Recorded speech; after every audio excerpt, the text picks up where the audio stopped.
Hi, I'm Clever Ghoul, but you can call me Nikki. And this week we're making some pickle chip coasters. Now I know what you're thinking. Girl, you're obsessed with pickles. Your first video on here was you turning yourself into a pickle. And you're not wrong. Love pickles. So recently online I've seen people try to recreate this famous set of coasters by this artist Jo Anne Marquardt. I hope I'm saying her name right. And her famous coaster set, it's a burger, and each piece, like the bun, the lettuce, the tomato, the patty, all of it is a coaster. So when you stack them together, it looks like a burger, and when you take them apart, they're all individual pieces for coasters. Well, for me personally, I enjoy a burger. My favorite part is the pickles. So instead of making burger coasters, I'm gonna make some clay pickle coasters.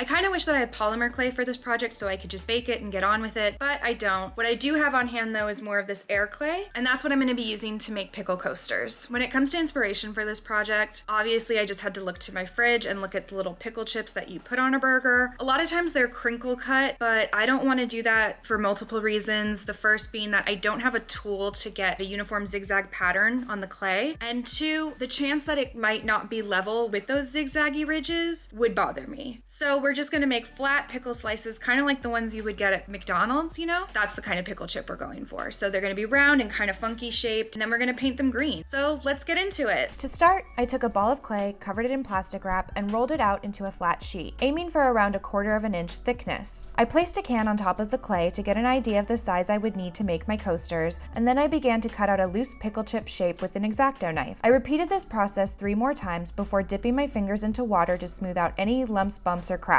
Then I left them to dry for 48 hours. So I sculpted these and shaped these like you just saw a few days ago, and now I think they're ready for paint. They're a little cool to the touch. I don't know if that's just because it's freezing right now or because they're not fully dry, but as you can see, some of these are a little, what's the word for that? Convex. They're a little convex, and I probably should have laid them down flat and put saran wrap and then like a book or something on them so that I didn't get these funky sort of curl up edges. But I think it's gonna be okay, and I'm not too worried about it. So let's get into painting. So I was at World Market the other day, and they have all these bins with snacks. And again, as a pickle girl, I am drawn to anything pickle. And they had this bag of pickles, and I think I'm gonna use this color as reference kind of when I start this base layer. So it's a very yellowy green. That's because these are bread and butter pickles, which if you don't know about pickles, let me tell you, this is a very divisive topic in the pickle community.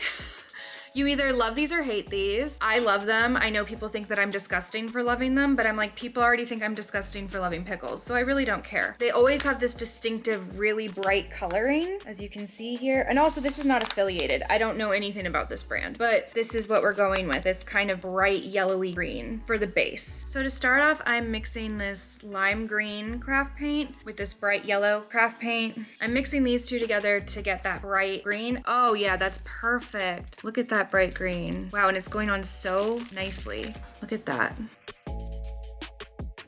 How nice. So now we're gonna mix up a little bit of darker green. Again, as you can see, like here around the rim, we're gonna add that in around the edges now. So I think I'm gonna use a deep gray and the green that I just used to make that central color so that it's not fully like in your face dark color. And I'm also, when I'm doing this, I'm dipping the brush into the paint, and then I'm kind of sponging the excess off to the side so it's not one big glob of paint when it goes on.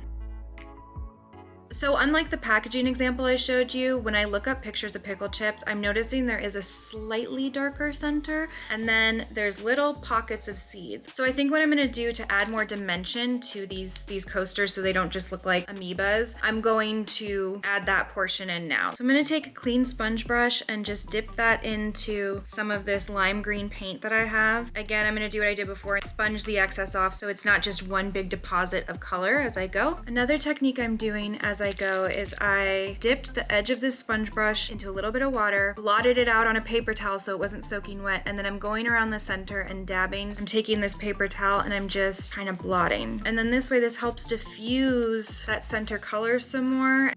So now I've done this center piece, and now I'm gonna take my white colored pencil and I'm gonna go in and draw out those little seeds.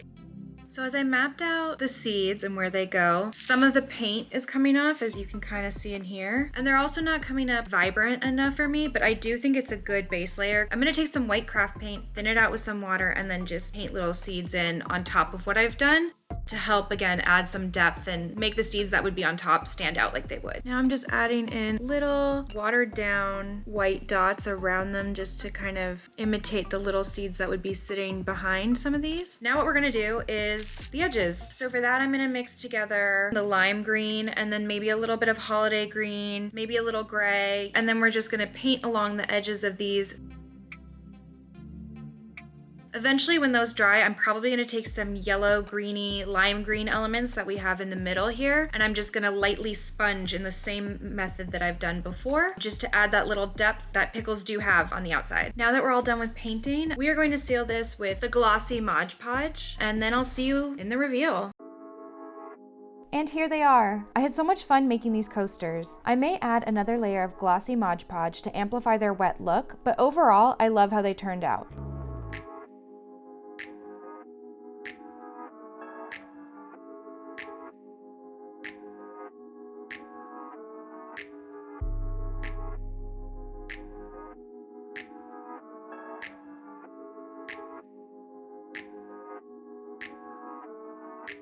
What kind of food coasters would you make? Let me know in the comments. Thanks so much for watching. Feel free to like and subscribe, and don't forget to follow me on Instagram and TikTok at cleverghoul.yt. See you next week!